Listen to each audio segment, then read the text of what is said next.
Hai semua, jumpa lagi di For Your Insight, channel yang hadir untuk bisa belajar bersama dengan Anda mengenai hal-hal yang pastinya relate dengan kehidupan kita sehari-hari. Dan channel ini ramah generasi ya, karena mereka yang bersekolah, kuliah, bekerja di kantor maupun Anda yang melayani full time di rumah tangga sangat-sangat bisa mengikuti. Untuk itu saya juga mau menyarankan Anda yang terus mengikuti program ini bisa share di kolom komen hal-hal apa lagi yang bisa kita bahas di konten-konten berikutnya. Dan saya juga masih didampingi oleh Pastor Evelina Deak. Halo Pastor Eve. Hai Okina. Saya ada ide untuk memulai episode baru ini. Episode di bulan ini ya di bulan ini yang menutup bulan ini, tapi tentu saja tenang saja masih akan berlanjut lagi ya. Dan gamesnya ini mudah Pastor. Saya akan menyebutkan satu kata. Lalu Pastor balas dengan satu kata juga. Woi, oke. Gitu, karena seorang pemimpin itu bisa kita lihat dari bagaimana dia menjawab di tengah tekanan waktu, di tengah ini pressure. Kata-kata apa di cerita ini? Pokoknya saya menyebutkan satu kata, Pastor Eve responnya apa, begitu. Oh gitu ya? Iya, dan gak boleh lama. Wih, oke. Ini kita mau ngeliat how Pastor Evelyn handle crisis and pressure. Saya minum dulu ya. Soalnya kalau apa yang ditanyakan di sesuatu yang sangat sempit itu kan itulah sebenarnya jawaban dari lubuk hatinya. Anda juga boleh tiru ya. Oke Pastor, satu kata langsung Pastor jawab ya. Masalah. Solusi. Solusi. Enggak, saya ini berikutnya. Solusi. Oh solusi. Kreatif. Mentor. Pemimpin. Sekolah. Lembaga. Pemimpin. Wow.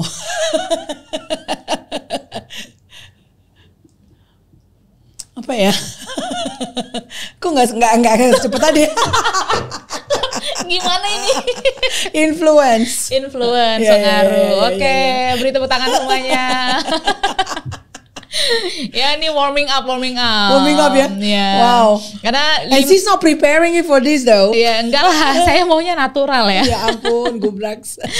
Iya, by the way nih sebenarnya juga sudah berapa tahun ya Pastor kita bergelut di bidang podcast ini? Sebentar, sebelum COVID kayaknya. Yeah, we started it. Tapi in a different name lah. Iya, Sebelumnya. 5 tahun berarti ya. Ya, I think 5 tahun. Yeah. Kita sempat vakum lah beberapa saat. Ya, dan dalam produksinya loh ya.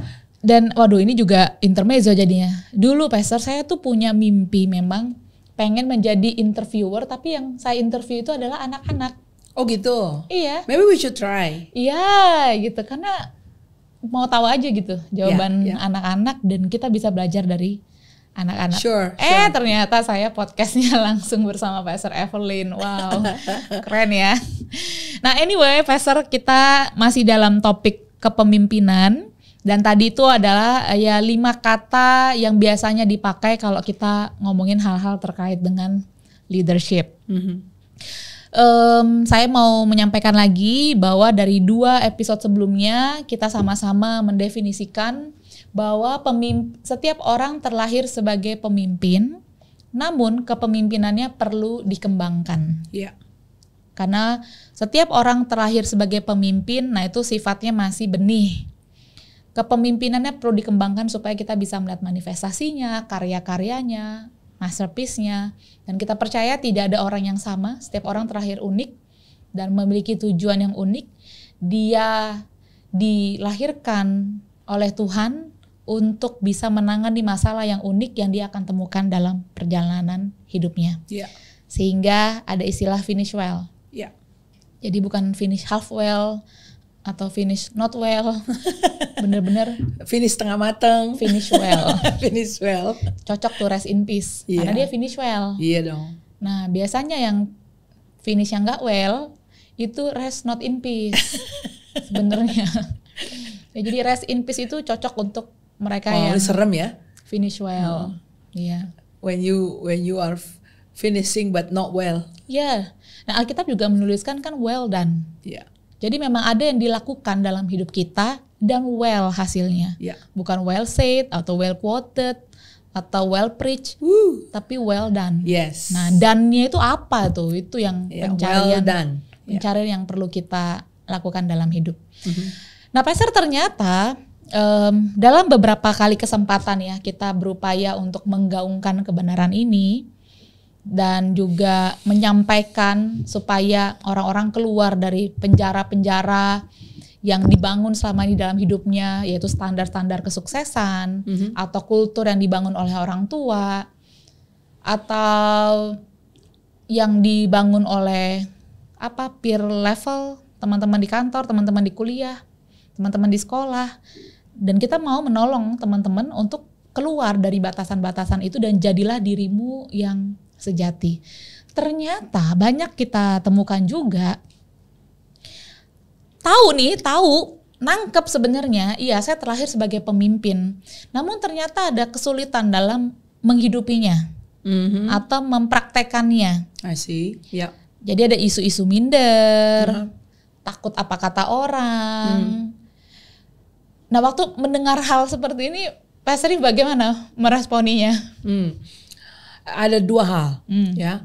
Kalau sampai tadi Okina katakan, udah tahu nih, tapi kok dia nggak bisa, artinya mewujudkan atau tidak bisa mengambil tindakan-tindakan atau corresponding action, ya, to the things that he knows or she knows, ya.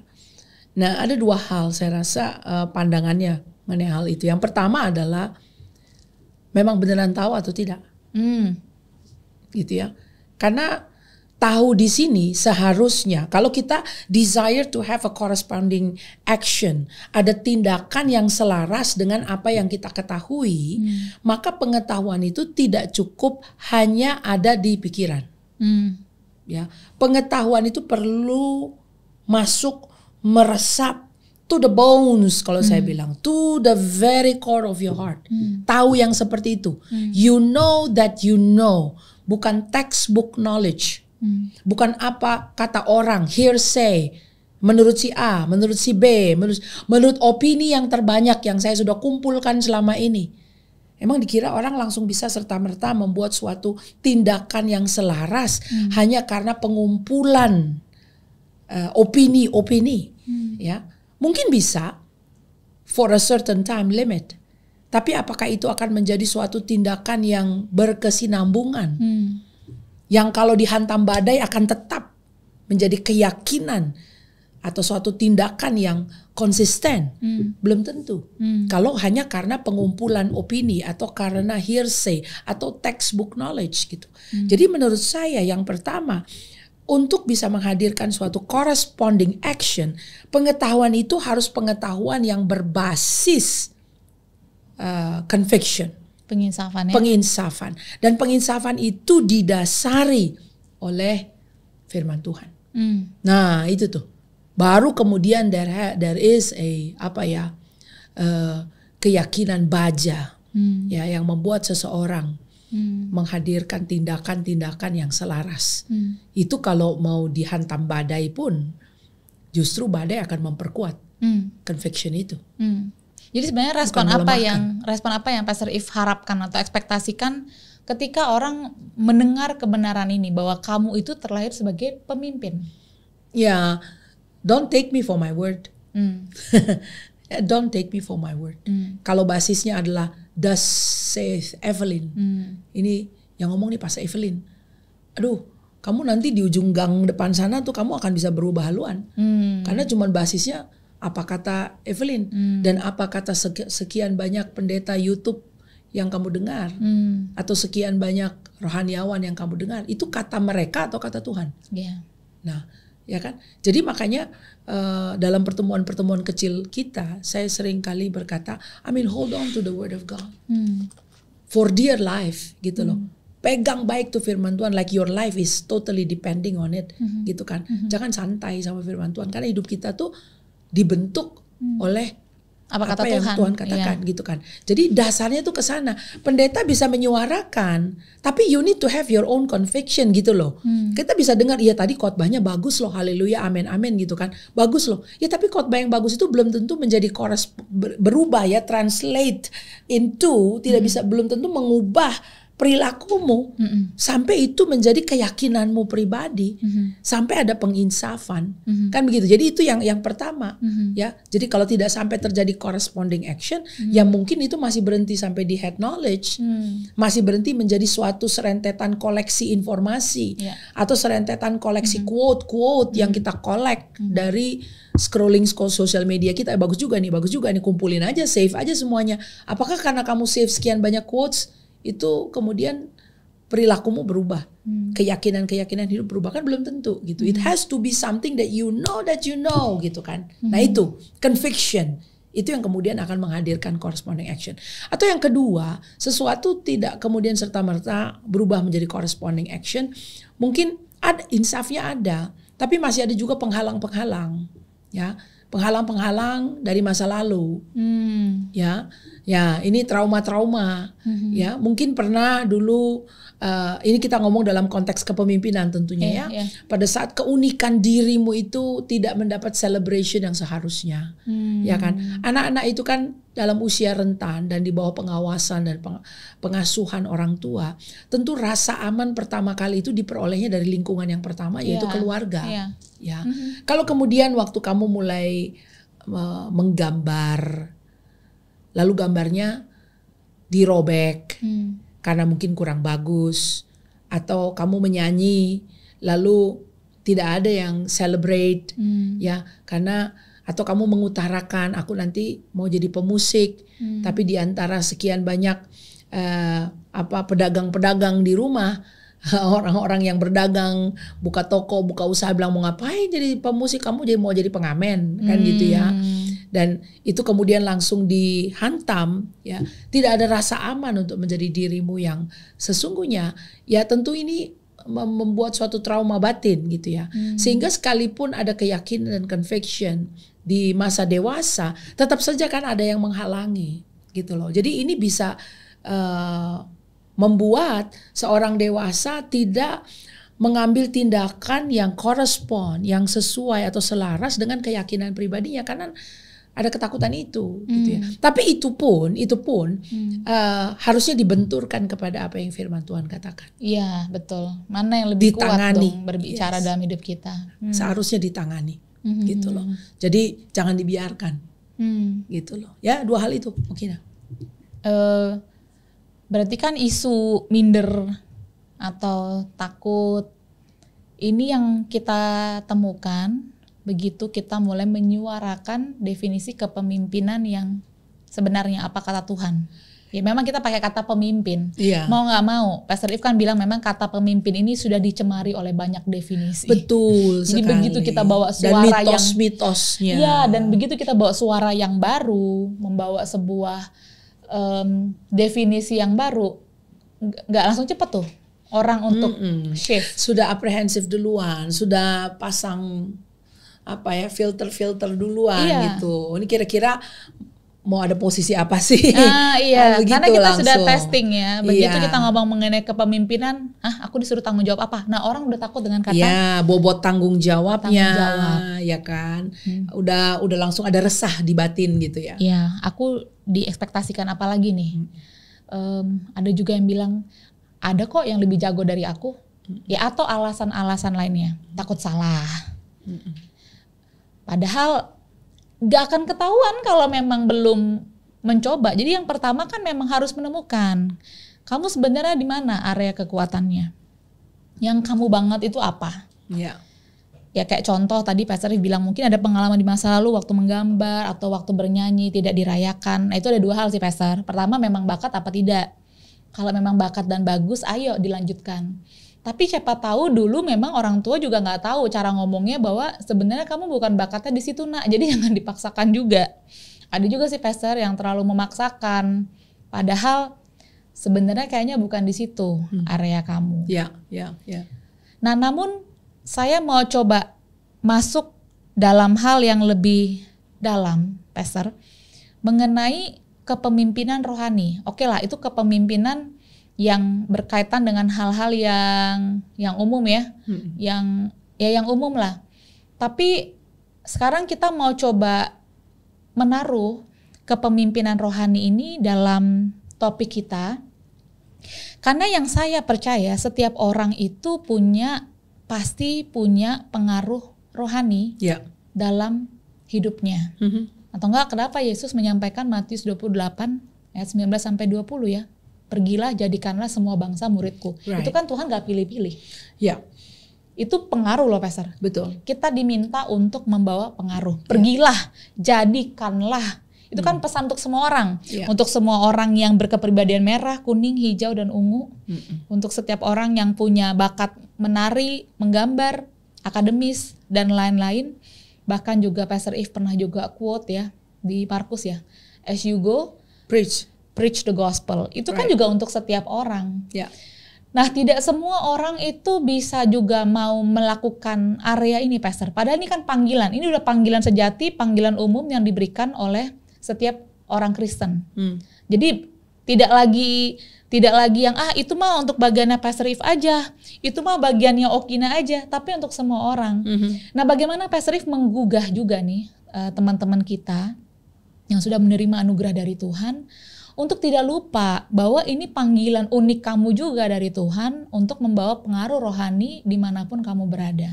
Ya, saya percaya bahwa setiap orang itu lewat pengalaman hidupnya ya, kita menggunakan shape test ya, your spiritual gifting, kemudian your heart and passion, lalu your natural ability. Lalu kemudian your own unique personality, itu P-nya. Lalu E itu adalah life experiences. Jadi ada spiritual gift atau karunia rohani yang kita terima pada saat kita lahir baru. It is this set of spiritual gift yang diberikan kepada kamu. Kemudian your heart and passion. Masing-masing orang punya passionnya masing-masing ya, tidak ada yang sama itu. Lalu kemudian your natural ability ini yang kita bisa lihat bahkan dari seseorang dari semenjak kanak-kanak udah kelihatan ability-nya apa, natural ability-nya ya. Lalu kemudian personality differences, kepribadian yang berbeda-beda, dan life experiences. Ini kan adalah satu bentukan yang unik bagi setiap orang yang membuat dia memiliki suara yang distinct, yang berbeda ya. Satu sama lain itu berbeda. Dan keunikan suara yang berbeda itu didesain sedemikian rupa lewat pengalaman-pengalaman hidup untuk menyuarakan apa? That you have a unique story to tell ya. Itu adalah untuk menceritakan dan menginfluence orang lain that God has an interest on them, kan gitu. Otherwise it's just gonna be your story kan. Keunikan ini kan hanya bisa berguna atau berfaedah pada saat we are serving the Lord, ya kan. Baru Roma 8 ayat 28 mengatakan bahwa Allah turut bekerja dalam segala perkara. Look at that, ya, dalam segala perkara. Makanya siapa itu katakan bahwa God shape you for Rick Warren. Ya, Rick Warren. Dia berkata God shape you for His purpose. A purpose. Ya, Tuhan membentuk kamu. Dari situlah kemudian ada akronim shape tadi ya. God shape you for a purpose. Dan kita finally baru bisa memahami purpose tersebut as we come to know the Lord. Ya, makanya baru kemudian everything start making sense. Ya kan? Allah turut bekerja dalam segala perkara. Kenapa akhirnya kamu bisa make sense? Because he does. Dan kamu baru bisa menemukan bahwa ternyata dalam segala lika-liku aku begini nih karena ini ya. Itu kan kalau kita nggak ada dalam Tuhan, we were clueless. Ya kenapa begini? Kenapa harus di sini? Kenapa aku begini? Kenapa tinggi badanku segini? Kenapa aku terlahir sebagai orang Indonesia? Kenapa warna kulitku ini? Kenapa rambutku hitam? Jadi kenapa aku harus ada? Bahkan tumbuh kembang kita di dalam keluarga. Kenapa keluargaku seperti ini? Bukan seperti yang itu. Ternyata itu semua adalah campuran yang unik, resepi yang unik, ya. Karena ada suara yang khusus yang kamu akan keluarkan. Kamu instrumen yang unik di tangan Tuhan. Dan hanya di tangan Tuhan loh ya. Baru suara yang unik itu akan keluar. Dalam orkestrasi, simfoni yang harmonis. Yang mengeluarkan bunyi yang manis. Setuju, kan, gitu Pastor. Ya kan? Karena supaya dari episode-episode yang lalu, memang kita mengarahkan supaya setiap orang menemukan area kepemimpinan masing-masing, area yang unik. Tapi itu bukan hanya untuk memperkaya diri sendiri aja. Tidak. Tujuan akhirnya memang untuk melakukan amanat agung. Supaya dunia bisa mendengar Injil yang sesungguhnya, kebenaran yang sesungguhnya, keselamatan yang sesungguhnya. Masih banyak sekali orang di luar sana yang perlu kita tolong untuk menemukan jati dirinya yang sejati. Ada contoh juga nih, kisah nyata, orangnya juga ada di tengah-tengah kita. Pasangan suami istri muda, memiliki anak usia 3 tahun ya, namun kan kita mengamati sepertinya ada sesuatu yang bisa kita diagnosa dari tumbuh kembang anaknya yang berusia 3 tahun. Ini either anak tunggal atau anak pertama, kita nggak tahu ya. Apakah kalau nanti Tuhan berkati lagi dengan anak saya sih berharap Tuhan berkati lagi ya. Dan ya saya arahkan untuk Pak Sutri ini kita coba ke dokter anak, dokter spesialis anak, spesialisasi juga di saraf, supaya kita bisa melihat apakah ada sesuatu yang perlu kita antisipasi. Dan ternyata ada penemuan, ada gangguan pada anak dan perlu terapi. Waduh, memang shock ya orang tuanya ya, dua-duanya. Wah, setelah dari dokter tuh jadinya nangis, sedih karena melihat aduh ini peristiwa dalam hidup sulit sekali ya seperti ini. Dan ternyata progresnya cukup bagus pada saat anak dilakukan terapi. Memang agak serem ya mendengar vonis dokter, tapi sekali lagi kita butuh diagnosa-diagnosa dari tenaga-tenaga ahli.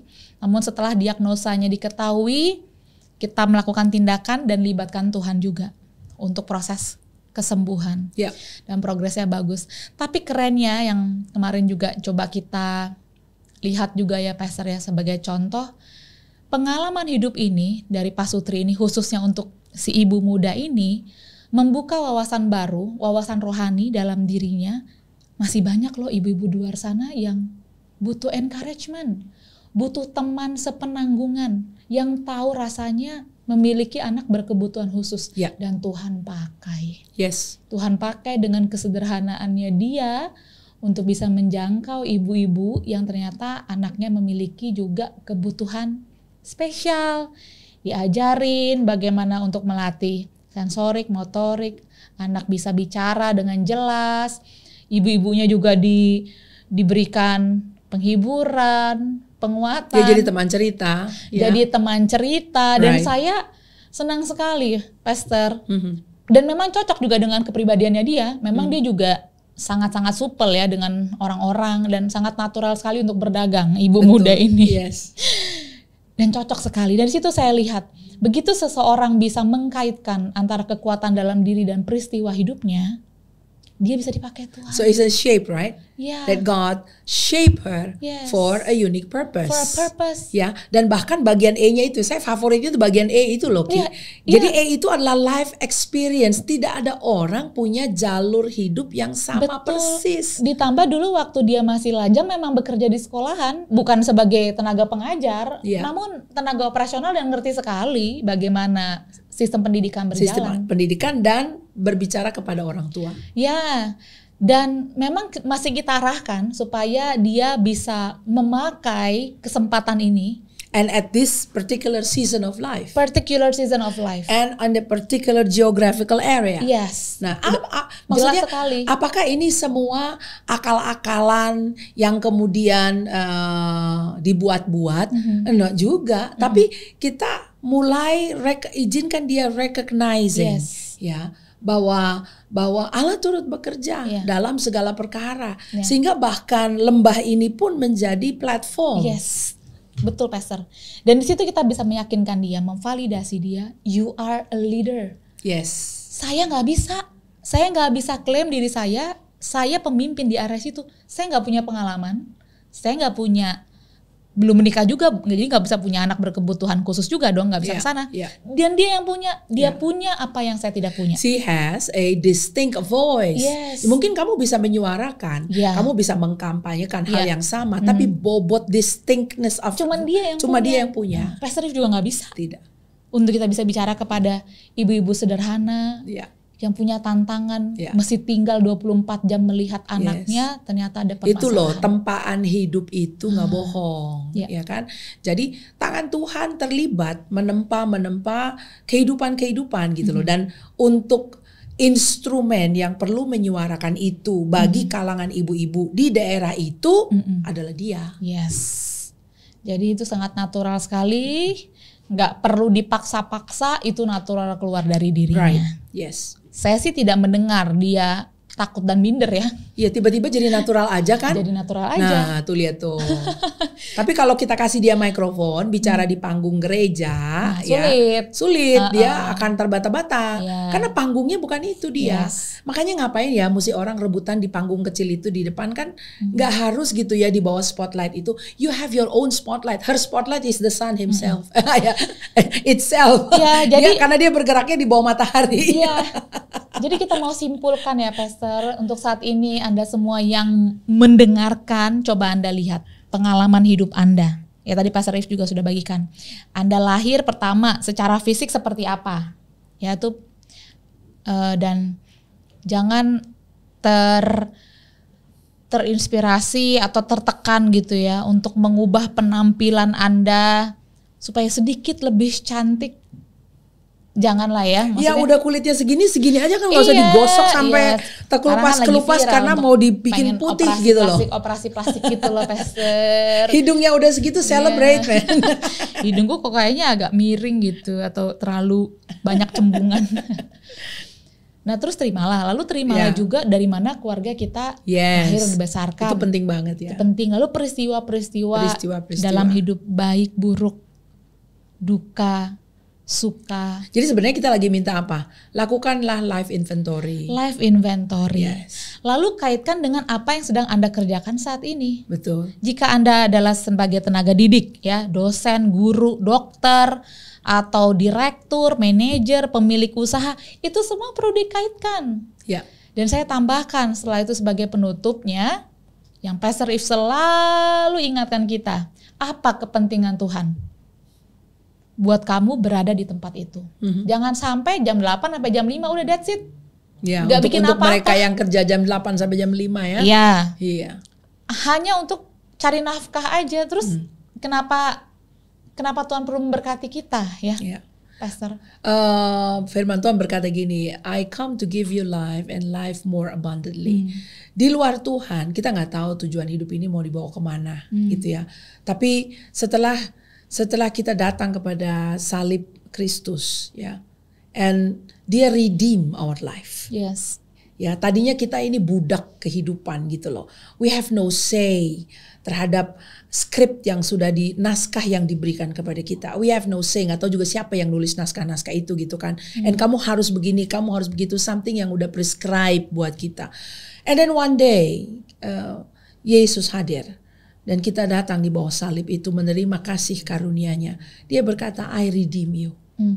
Ya, aku menebus kamu. Dan aku memberi kamu kehidupan. Hidup yang penuh dengan kelimpahan. Nah ini kan gift ini perlu kita maknai gitu ya. Sehingga up to that point of the cross, hidup yang sebelumnya kita hidupi dengan lika-liku, dengan naskah yang ditulis oleh berbagai macam orang yang berkepentingan dalam hidup kita. Mari itu kita ambil semua gitu ya. Dan kemudian serahkan itu kepada Tuhan. Ya, kalau Anda berkata, tapi aku nggak mau hidup kayak gitu. Iya, oke, bring it unto the Lord. Karena hanya tangannya yang luar biasa itu yang kemudian bisa memberikan makna baru. Ya, kita pikir apakah itu dulu kebetulan bahwa kemudian lika-liku hidup kita seperti itu, gitu ya. Kita merasa terzolimi mungkin, kita merasa dimanfaatkan, dipakai, menerima tindakan ketidakadilan. Di mana Tuhan di tengah-tengah itu semua gitu ya? Apakah itu ada gunanya lika-liku hidup yang pahit itu? Atau penyakit mungkin parah. Atau Anda merasa tidak beruntung ya kan? All of that. Kehilangan-kehilangan. Betul. ya bisa akan hilang begitu saja dan tidak ada gunanya. Dan memang banyak orang kemudian inclined to wipe it all out from their history of life gitu ya. Banyak orang yang mau boleh nggak di-erase seluruhnya karena itu semua sampah. Well, yang saya tahu sih ya, bahkan sampah pun di tangan Tuhan itu dia bisa pakai. Amin. Gitu ya. Jadi at the point of the cross, mari ambil seluruh kehidupan itu, ya. Lalu kemudian do your life inventory. Yeah. Do your life inventory. Sehingga kalau Anda mau jurnal itu jurnal dan kemudian bawa itu ke tangan Tuhan dan katakan, this has been my life so far. Lord, I present it to you. Good, bad, or ugly. Semuanya aku taruh di tanganmu. Karena inilah seada-adanya. And now, Lord, please use it for your glory. Amin. Nah, disitulah kemudian kekuatan salib menyentuh bahkan area-area paling busuk dari kehidupan kita. Area-area yang paling bau dan kotor dalam kehidupan kita. Dan kasih karunia pada saat menyentuh area-area itu terjadi sesuatu yang luar biasa. Karena justru dari kayu salib Kristus akan terjadi suatu pembingkaian yang baru ya. Pembingkaian yang baru dari segala sampah dan kekotoran kehidupan kita. Di mana Tuhan kemudian akan pakai. Ya, Tuhan kemudian akan pakai. Tapi tidak akan bisa kalau kita belum serahkan gitu loh saudara. Jadi perlu diserahkan dan kemudian izinkan Tuhan pakai. Nanti Anda akan lihat bahkan dari situlah akan keluar suara yang istimewa. Dan cuma Anda yang dan bisa cuma lakukan. Anda yang kalau saya bilang authorized to speak with that particular message. Yes. Pastor Rif tidak bisa, saya tidak bisa, hanya Anda. Yes. Ya, jadi memang jadinya tidak perlu ada kompetisi kan? Yes, dan mudah-mudahan itu menjadi antitesis ya untuk penyakit minder, takut salah, merasa nggak bisa seperti Pastor Evelyn atau merasa nggak bisa, aku kan nggak bisa kayak Okina gitu. Ya memang kamu bukan saya. Nggak usah. Dan nggak usah. Iya. Temukan aja, lakukan inventory tadi dan Don Moon ada tuh lagunya Lord I Over My Life. Iya, dan bayangkan betapa kayanya gereja, betapa kayanya masyarakat kita pada saat setiap orang menjadi dirinya yang sejati di dalam Tuhan. Betapa kayanya. Yes. Tidak perlu ada kompetisi di sana. Everybody punya jalurnya sendiri-sendiri. Everybody punya suaranya sendiri-sendiri. Nggak perlu dan minder. betapa kayanya suara orkestrasi musik itu kalau kita mau analogikan ya. Betapa kayanya. Everybody punya tone-nya, punya coraknya, tapi konduktornya satu. Iya. Gitu loh. Yesus Kristus Tuhan kita menjadi konduktor dari simfoni yang manis itu. Iya. Justru kalau misalnya orang sudah mulai menyerah dengan Anda atau Anda udah mulai menyerah dengan diri Anda, ya nggak ada anugerah jadinya untuk menjadi pemimpin. Right. Kalau sampai hari ini orang-orang yang mengasihi Anda atau mentor-mentor Anda masih mencoba memberikan nasihat, input, mendorong, karena memang melihat dalam diri Anda. Ya kalau nggak ada ya nggak akan dipaksain ya, kan kita sama-sama setuju. Ikan itu kalau kita suruh dia manjat pohon dan bilang yang manjat pohon itu adalah yang pintar, dia seumur hidupnya akan percaya dirinya bodoh. Padahal dia ahlinya berenang di air. Padahal dia ahlinya berenang di air. Nah, seseorang yang sayang sama diri Anda adalah yang mengatakan memang kamu harus berenang di air. Itu. Dan yang jahat itu adalah yang maksa Anda untuk manjat pohon. Ya. Tapi yang baik dan cinta pada Anda adalah yang masih percaya memang Anda perlu berenang di air. Ya. Gitu. Oke, Pastor If ini adalah topik yang kita coba rangkum di episode yang ketiga ini. Jadi dan 3 episode ini kita rekam untuk menghadirkan pemahaman rediscovering leadership. Yes. Ya, penemuan kembali kepemimpinan. Ya, nanti akan ada seri berikutnya di mana kita bicara mengenai developing leadership. And then lalu ada the deployment. Nah, ya, kita release kepemimpinanmu atau deploy yourself. Yes. Gitu. Hopefully ini menolong dan membantu dalam diri Anda, dan sebelumnya kita merayakan proses rediscovery dalam diri Anda. Sampai jumpa di episode berikutnya, di season berikutnya. Bye-bye. Bye-bye.